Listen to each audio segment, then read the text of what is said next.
Haleluya.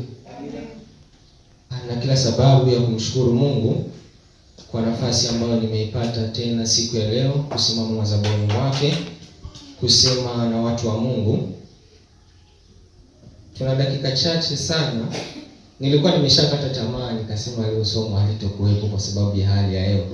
Lakini nilipoona mtu mmoja anaingia nikapata matumaini tena, nikasema tutaenda hata kama ni mmoja. Lakini namshukuru Mungu mpaka sasa tuna watu wameongezeka tena. Naamini tutafanya mpaka pale ambapo tutaishia. Kuna somo ambalo nimekuwa nikipromoti wiki nzima ambalo kichwa cha somo kinakwenda kwa jina la Ijue nguvu ya kung'ang'ana. Ijue nguvu ya kung'ang'ana. Amina. Tutasimamia katika kitabu kile cha Mathayo sura ya 24 na mstari wa 13. Mathayo sura ya 24 na mstari wa 13, neno la Mungu linasema, lakini mwenye kuvumilia hata mwisho ndiye atakayeokoka. Amen. Kung'ang'ana. Kung'ang'ana ni nini au kung'ang'ania? Tunapozungumzia kung'ang'ana au kung'ang'ania tunamaanisha kwamba ni ile hali ya mtu kuendelea kusubiria kitu kwa kutumia muda wake, kwa kutumia imani, kwa kutumia uvumilivu na kwa kutumia utulivu mpaka pale atakapoweza kufanikiwa kupata kile kitu ambacho anahitaji. Amina. Kwa hiyo kung'ang'ana ni kushikilia au kupambana, kuendelea bila kukata tamaa au bila kuchoka mpaka pale utakapoweza kupata mafanikio ya kile ambacho unakihitaji. Tukija katika kileo nasema kung'ang'ana ni kudumu katika imani bila kuacha. Kudumu katika imani bila kuacha.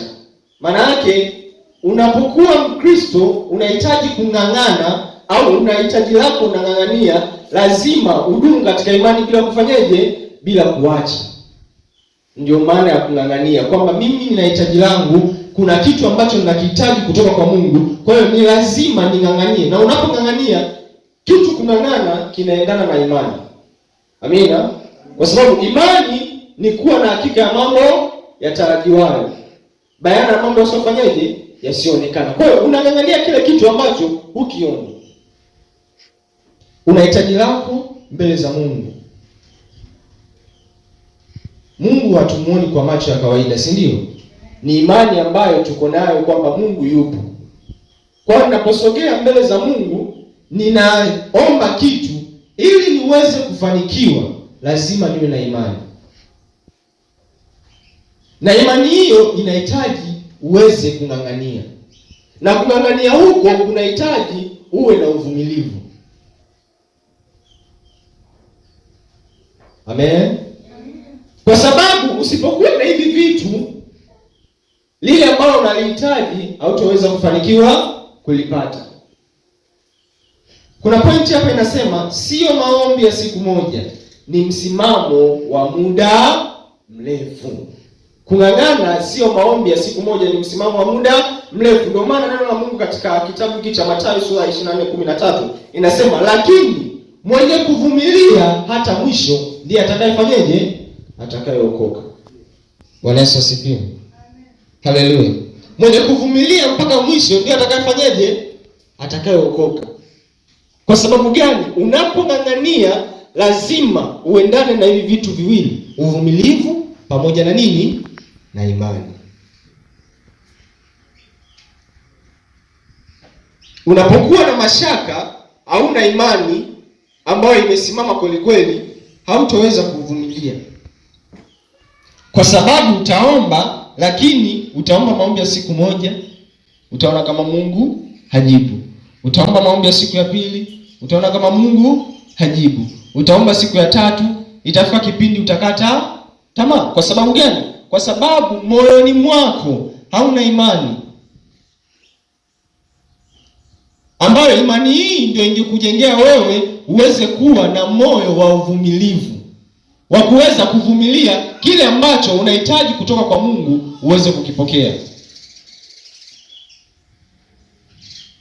Kwa hiyo tunapohitaji kung'ang'ania au unapokuwa unang'ang'ana, lazima uwe na imani. Amina. Somo letu limesema ijue nguvu ya kung'ang'ana. Ijue nguvu ya kung'ang'ana. Kwa sababu katika maisha ya Ukristo ni tofauti na maisha mengine. Unapokubali kuwa Mkristo, tambua ya kwamba unaingia katika vita isiyokuwa ya kawaida. Kwa sababu si kila kitu ambacho kitakuja tu kwako kwa njia ya urahisi. Lazima kila kitu ili ukipokee inahitaji kupambana. Ili upate ushindi unahitaji kupambana. Bwana Yesu atusaidie sana. Kwa hiyo tusipoweza kuwa na imani mioyoni mwetu, hatuwezi kuvumilia mpaka mwisho na kupokea ushindi. Katika somo hili tutaangalia baadhi ya mifano ya watu ambao waling'ang'ana na kuvumilia na mwisho wa siku walipata majibu. Kuna vipengele vingi tutaangalia. Nimepewa siku 2 kama zitatosha, lakini tutakapoishia Mungu atatusaidia hapo hapo. Twende tukasome katika kitabu kile cha Luka sura ya 18 na mstari wa kwanza. Neno la Mungu linasema, akawaambia mfano ya kwamba imewapaswa kumwomba Mungu siku zote, wala wasikate tamaa. Amen. Imewapasa kumwomba Mungu siku zote, wala wasikate tamaa. Kwa hiyo imani itaweza kukufanya usikate tamaa. Utamwomba Mungu siku zote, lakini kadri unavyozidi kumwomba Mungu, unapong'ang'ana na lile ambalo unatamani Mungu akutendee, pasipo na imani, lazima utafikia kipindi utakata tamaa. Kwa sababu utaona kama Mungu atendi kwa wakati. Na imani usipokuwa nayo itakusababishia wewe katika moyo wako uwe na kumpimia Mungu. Ikiwa unamwomba Mungu kwa kulegalega. Kuna hadithi moja hapa Yesu alitoa ya mjane na hakimu, ambayo inapatikana katika kitabu hiko cha Luka. Huyu mjane ni mtu ambaye alikuwa anatafuta haki yake. Lakini kila alipokuwa akienda kwa hakimu, yule hakimu, kwa sababu Biblia inasema kwamba alikuwa ni mtu ambaye hamjui Mungu wala hajali watu. Yeye ni mtu ambaye anajali mambo yake binafsi. Kwa hiyo kila ambapo yule mama alipokuwa akichukua hatua kwenda kwa hakimu yule, anaenda kudai haki yake. Kwa sababu yule hakimu moyoni mwake ilikuwa hana hofu ya Mungu wala hajali watu. Alikuwa tu anafanyaje? Anampotezea yule mama. Lakini yule mama akaendelea kufanyaje? Kung'ang'ania. Anaenda siku ya kwanza, hakimu anamzungusha. Anasubiri, anachoka, anaamua kufanyaje? Kurudi nyumbani. Anaenda siku ya pili, hakimu anamzungusha tena, hampatii haki yake. Akaenda siku ya tatu, kila siku.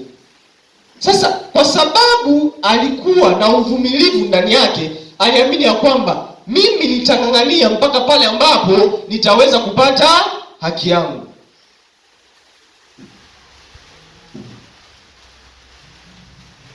Na kweli mama huyu akang'ang'ana.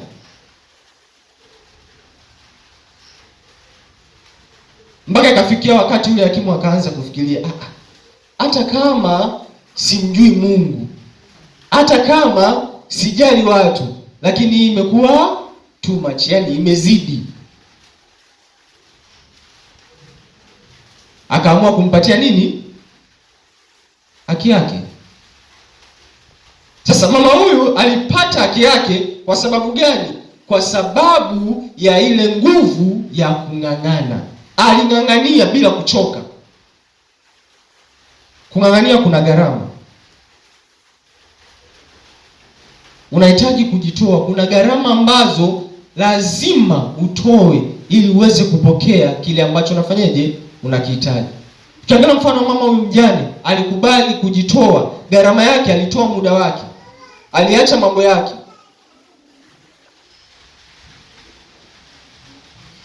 Amina. Kwa hiyo alikuwa akiomba siku zote, yeye akasema hapana, mimi nitang'ang'ana mpaka nipate haki yangu, kwa sababu alikuwa akifahamu kwamba kuna nguvu katika kung'ang'ania. Unajua, kuna stage fulani ya maisha fulani nilikuwa tu nimejijengea, nimekaa, yaani nilikuwa ni mtu ambaye sipendagi mambo mengi. Hata ikitokea nimemkopesha mtu hela, si maana yake ni haki yangu kudai, si ndio? Lakini unakuta tu akinisumbua tu mara ya kwanza, mara ya pili, inafika tu kipindi nakaa nafanyaje, napotezea. Sasa katika mfumo huo nikajikuta ninapoteza vitu vingi sana. Ikafikia hatua nikakaa nikafikiria, nikasema sasa ninaofanya ni kama ujinga. Kwa sababu gani? Kila siku zinavyozidi kuendelea nazidi kupoteza haki zangu. Lakini kumbe kuna mtu mwingine ukimdai, uking'ang'ana, anakulipa.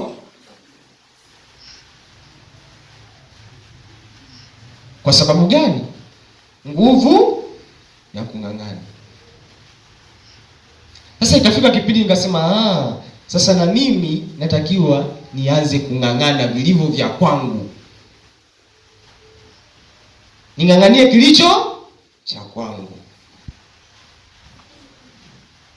kwa sababu huwezi kufanikiwa bila kung'ang'ania. Siku moja tulikuwa na mchungaji, sikumbuki kama ni ibada ya Jumatano au Ijumaa, akawa anazungumza masuala ya vijana na mabinti. Sasa katika kuzungumza akasema, kuna mtu aliuliza swali, sikumbuki ilikuwa namna gani, lakini majibu yake nayakumbuka. Akasema kwamba unapomfuata binti kwa mara ya kwanza, unataka kutengeneza maisha na yeye, ukienda kwa mara ya kwanza, yule binti anaweza akafanyeje, akakataa. Yaani sio mara nyingi sana unamfuata binti kwa mara ya kwanza hiyo akakubali. Akasema lakini mwanaume yupo kama simba. Simba anapokuwa kwenye mawindo anang'ang'ana na windo lake na ana concentrate na lile ambalo yaani unaweza kukuta kuna kundi kubwa la wanyama, lakini yeye anakuwa na target na mnyama huyu. Yaani hata akimbie masafa marefu kiasi gani, atang'ang'ana naye huyo. Hata unaona kwamba huyu kanichosha, ngoja nimfuate huyu. Sasa mchungaji akasema mwanaume yupo kama simba. Ukienda mara ya kwanza, ukikataliwa, tena muda mwingine unaweza kukutana na maneno machafu au maneno magumu ya kukatisha tamaa. Lakini ukirudi nyuma, unajipanga tena upya, unaenda tena. Kilimo wangu ngasema huu ni ujinga. Yaani eti mimi nikienda mara moja imeisha hiyo, sirudi tena. Sasa kafikia hata kama ndio Mungu kanionyesha ndio yule, sasa niende tu mara moja, akatai. Kwa sababu gani sasa? Afu ning'ang'ane, sikupoteza muda.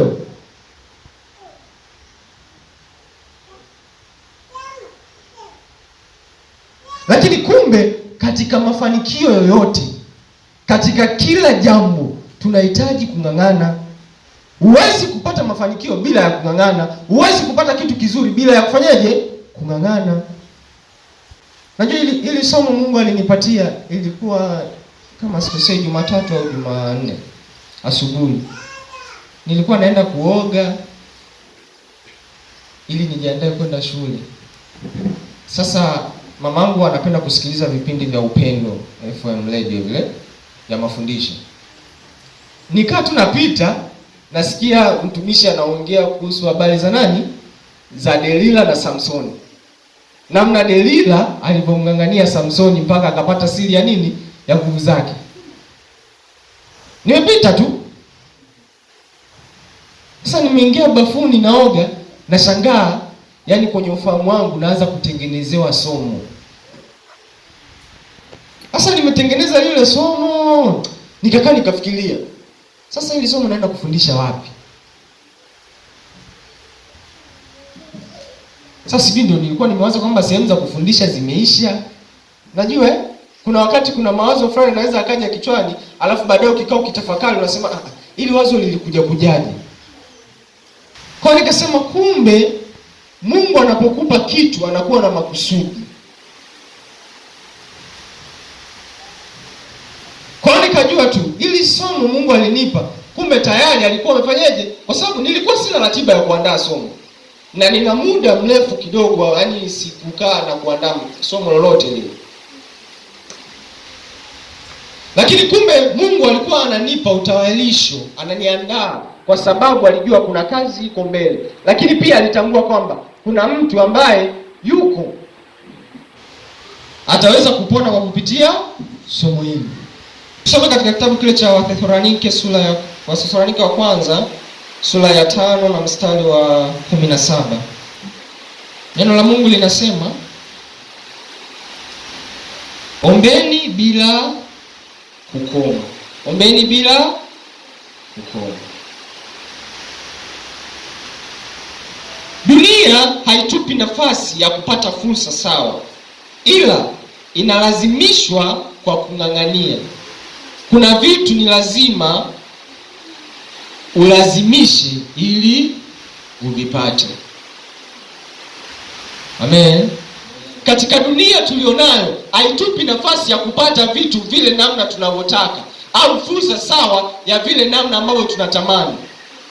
Hasa katika maisha ya Mkristo.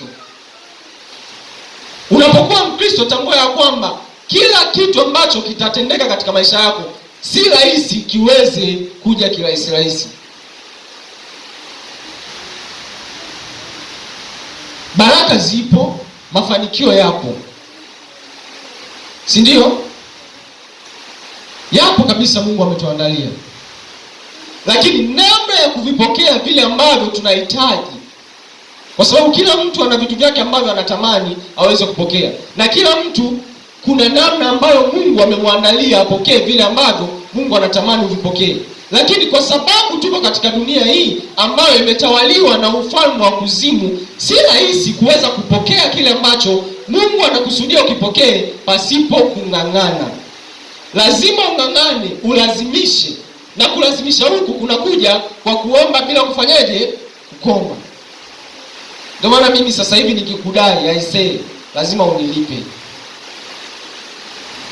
Yaani unilipe. Kwa sababu kuna siku nilikaa, mama akaniambia, nikaa nalalamika, ni mama unajua, kuna mmoja na mdai, kuna mbili na mdai, kuna wale watatu. Nikaelezesha watu. Lakini yaani nimeshachoka, siwafuatilii tena. Mama akaniambia, sasa mwanangu, unafanya kazi hiyo, mwisho wa siku mafanikio hutoyaona. Akanipa mfano wa mtu mmoja, akasema huyu mtu anafanyaga kazi. Kila akifanya kazi, kila anapofika mwisho wa mwezi wa malipo yake, unakuta malipo yanachelewa. Malipo yakichelewa, akiingia mwezi mwingine, yale malipo ya mwanzo anayapotezea. Akamwambia, muangalie yule mtu. Ukiangalia maisha anayoishi na kazi anayofanya ni vitu viwili tofauti. Kwa hiyo nao nataka kuishi maisha hayo.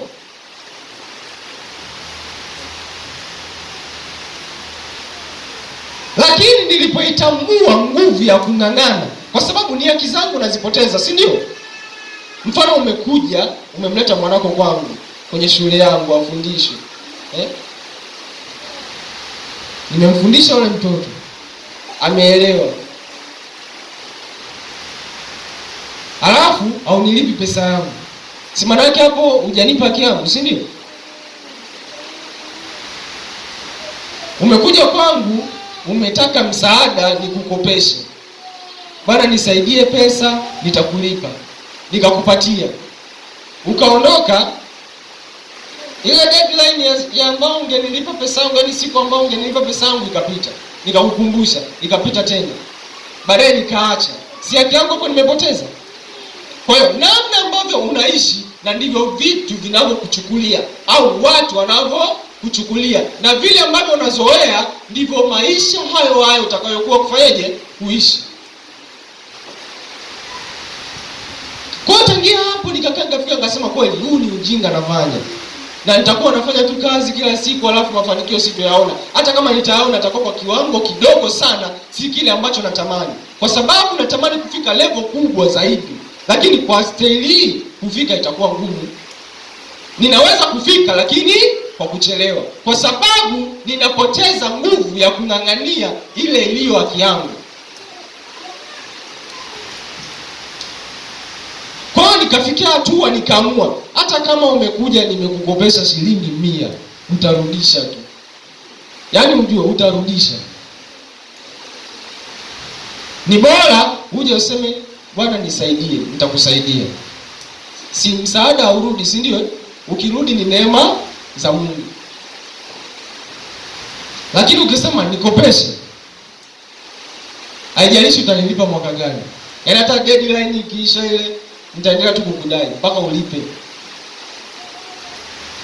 Kwa kuna vitu ambavyo kwenye maisha lazima tulazimishe.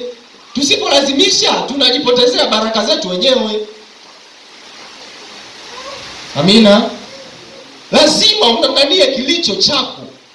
Lazima uombe bila kukoma. Unaposogea hata mbele za Mungu, unapokuja na hitaji lako, lazima ungamanishe kule kung'ang'ana kwako na imani, ambayo imani hiyo itakujengea uvumilivu ndani yako. Utaweza kuvumilia, haijalishi, kwa sababu Mungu anatenda kwa wakati wake. Lazima utavumilia mpaka wakati ule ambao Mungu ataona sasa huu ni wakati sahihi wa mimi kukubariki, na utapokea baraka zako. Kama tulivyoona kwenye mfano wa kwanza, iko mifano mingi ambayo inakuja hapa tutaiangalia. Watu ambao walifanikiwa kwa kung'ang'ania.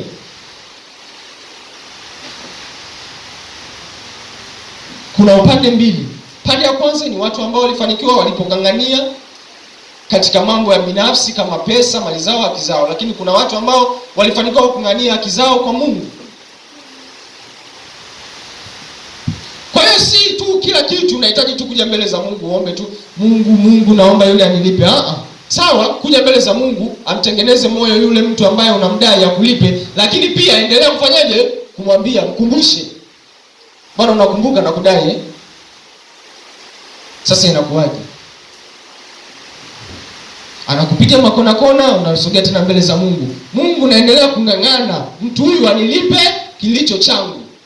Ukitoka hapo unarudi tena, halo si unakumbuka haki yangu. Lakini tukiwa kama Wakristo tunapong'ang'ania vitu, tunatakiwa tuwe na nini? Na busara.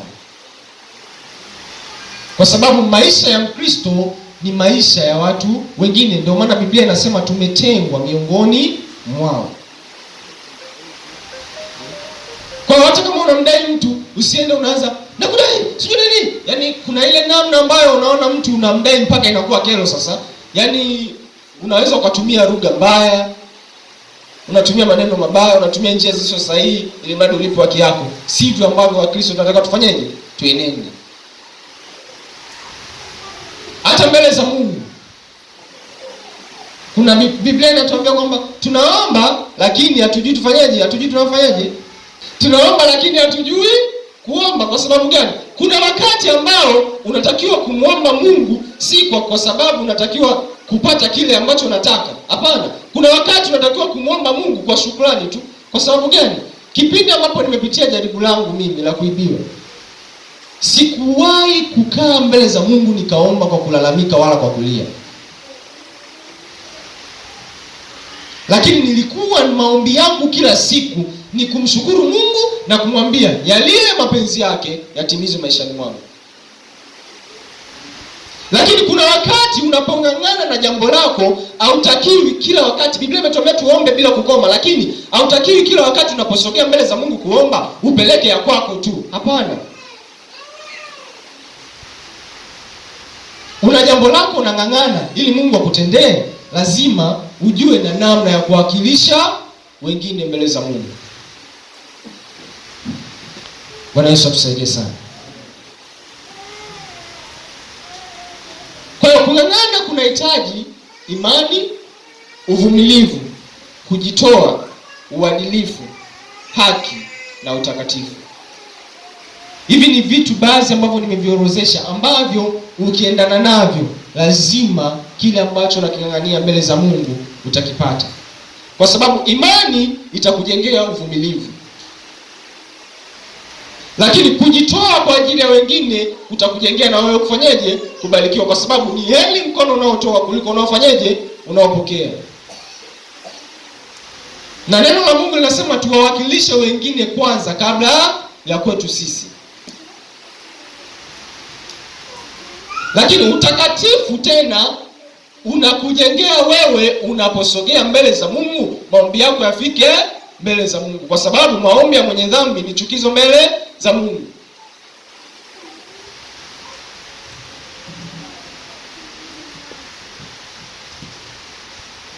Lakini haki pia inakujengea kwamba unachokiomba uweze kukipata, kwa sababu mwenye haki mbele za Mungu anastahili kupewa nini?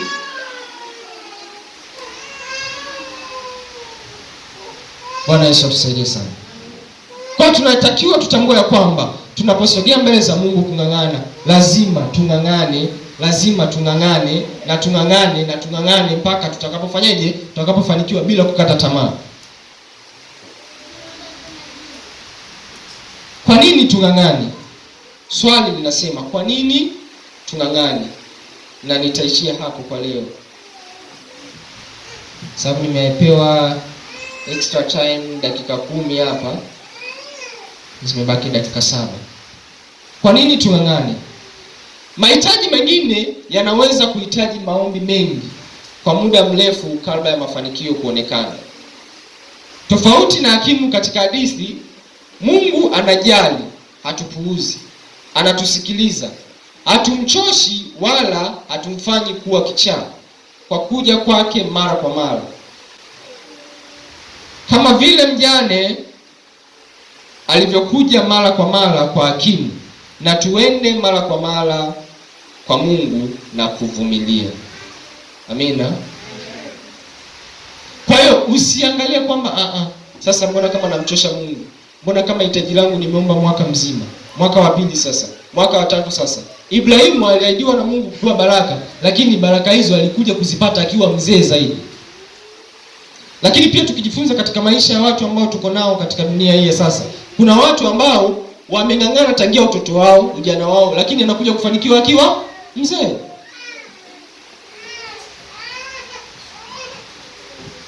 Kwa hiyo usiangalie kwamba namchosha Mungu. Mungu nitamfanya kuwa kichaa. Kwa sababu gani? Utafikiria mimi namuomba Mungu, lakini kuna mwingine anamuomba Mungu, kuna mwingine anamuomba Mungu. Sasa sisi wote tukipeleka mbele za Mungu, si mtu na Mungu atakuwa kichaa, atachanganyikiwa, mambo yatakuwa mengi. Hapana. Mungu anatujali, anatusikiliza. Kwa hiyo twende mbele zake kila siku, kila itwapo leo tung'ang'ane kwa kuvumilia na kwa kutochoka mpaka pale Mungu atakapofanyaje? Atakapotenda kwa wakati wake. Kumbuka kwamba watu wengi wananukuu Yakobo sura ya 4 mstari wa 2 mpaka wa 3 ambayo inasema, mwatamani wala hamna kitu, mwaua na kuona wivu wala hamwezi kupata, mwafanya vita na kupigana wala hamna kitu, kwa kuwa hamuombi. 3, hata mwaomba wala mpati, kwa sababu mwaomba vibaya, ili mvitumie kwa tamaa zenu. Kwa kuna vitu vingine tunaweza tukang'ang'ana, ukawa unafanya kazi bure, kwa sababu unaomba kwa kutumia tamaa zako mwenyewe. Unapong'ang'ania kitu mbele za Mungu, lazima ulitambue kusudi la Mungu maishani mwako. Na mwisho kabisa somo hili, kama Mungu atatufanikisha, tutaangalia kusudi la Mungu katika kung'ang'ana kwako, ili ulitambue. Hauwezi kung'ang'ana mbele za Mungu bila kulitambua kusudi la Mungu katika maisha yako, kwa sababu ndio ile itakupelekea kuomba vibaya. Sababu kusudi la Mungu labda nataka mimi niwe mwinjilisti, afu mimi naenda kuomba Mungu niwe mchungaji. Lakini pia tuwawakilishe wengine. Watu mara nyingi usali sala za ubinafsi. Mara nyingi tunasali sala za ubinafsi. Tunauliza au tuomba vibaya, wakati maombi yanatuhusu ni maombi yasiyo sahihi. Mara nyingi unatakiwa unapoomba kumbuka na kuwakilisha wenzio, kumbuka na kuwakilisha wengine. Unapong'ang'ana na hitaji lako, kumbuka na kuna mwingine ana la kwake anang'ang'ana nalo. Kwa hiyo unapomwasilisha yule mbele za Mungu, inakuwa ni rahisi hata Mungu kutenda kwako. So badala yake Mungu anatutaka tuzingatie wengine ili kubadili pengo kati ya matajiri na maskini, mtu mzima na mtoto, kiongozi na mfuasi. Wakati mwingine ili uweze kupata majibu ya maombi yako na kung'ang'ana kwako, ni lazima ujue namna ya kuwawakilisha wengine kwanza mbele za Mungu, na si tu kupeleka mahitaji yako binafsi kila wakati. Yakobo 5:16 neno la Mungu linasema, ungameni dhambi zenu ninyi kwa ninyi na kuombeana mpate kuponywa, mpate kwake kuomba kwake mwenye haki kwafaa sana akiomba kwa bidii. Amina. Hapa neno la Mungu anaendelea kutuhimiza ungamaneni dhambi zenu. Ndio ile nasema kwamba unapong'ang'ania kitu mbele za Mungu lazima uende ukiwa mtakatifu. Lakini pia inatuambia kwamba tuombeane sisi kwa sisi. Na unapokuwa na haki mbele za Mungu, maombi yako yanafaa kwa sababu wewe ni mtu mwenye nini? Mwenye haki. Ile kuwaombea wengine na kupeleka mengine kwa Mungu kabla ya kwako, inakutengenezea wewe kuwa na haki ya kupata ambacho na wewe unahitaji kupata kutoka kwa nani? Kwa Mungu. Amen. Mungu awabariki sana. Kwa leo tutaishia hapa. Mungu akitupa kibali tutaendelea siku nyingine. Amen.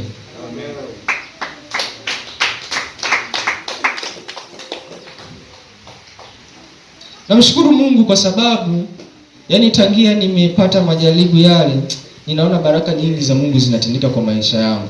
Sasa sijui nilikuwa naombaga vibaya au nilikuwa sijui kuomba na mimi, sielewi. Lakini kwa sasa hivi nimejifunza vitu vingi. Mungu alinipitisha. Unajua kila changamoto unayopitia usiichukulie tu kikawaida. Muulize Mungu, kwa nini? Kwa nini unapitia? Na muulize Mungu kusudi la wewe kupita hapo ni nini? Vitu vingi sana naona Mungu ananipeleka kwenye level ambazo si za kawaida. Nilikuwa natamani kuimba lakini nilikuwa nakuja kwenye praise. Napenda sana praise lakini nakuta nakuja nakaa mwezi. Lakini sasa hivi namshukuru Mungu. Kila kifika Jumamosi nakumbuka kuna praise. Naamka mapema. Na Jumamosi ilikuwa ni siku yangu ya free. Nikilala hapo sababu wiki nzima nahangaika wewe. Kwa hiyo Jumamosi ilikuwa nimetenga nikilala naamka saa 6. Lakini sasa hivi kifika saa 12 nakumbuka kuna praise. Kwa hiyo ni level ambayo nimepanda. Lakini kitu kingine namshukuru Mungu pia, ameniwezesha. Kuna kitu nilikuwa natamani kuandaa kitabu cha kwangu mwenyewe. Ile somo lina kitabu mpaka sasa hivi nimeshaandaa peji 20. Kwa hiyo namshukuru Mungu kwa hiyo. Kwa hiyo kuna viwango ambavyo naona kabisa nilikuwa natamani kufika. Naona Mungu anaendelea kunifikisha taratibu. Kwa hiyo nikutie moyo na wewe, usichoke. Endelea kung'ang'ana. Hata kama unapitia changamoto kiasi gani, hata kama unapitia magumu kiasi gani, katika jaribu hilo usikate tamaa. Muulize Mungu, kusudi la mimi kupita hapa ni lipi na unataka nifanye nini? Basi usianze kunungunika, usianze kulaumu kwa sababu wako waliopitia zaidi ya lile ambalo unaliona wewe kwako ni gumu. Mungu awabariki. Ninakushukuru Mungu kwa sababu wewe ni mwema. Nasema asante kwa kuwa umenipa kibali, neema na nafasi asubuhi ya leo kusema na watu wako. Tazama Baba, yale ambayo umesema nasi kwa asubuhi ya leo, tunaomba Mungu ukatutendee, ukatufanyie sana mapenzi yako yaweze kukaa katika fahamu zetu, tukayatendee kazi siku hadi siku. Naomba neema yako katembee nasi, usituache wala kutupunukia. Ni katika jina lako Yesu Kristo tukiomba na kuamini. Amen.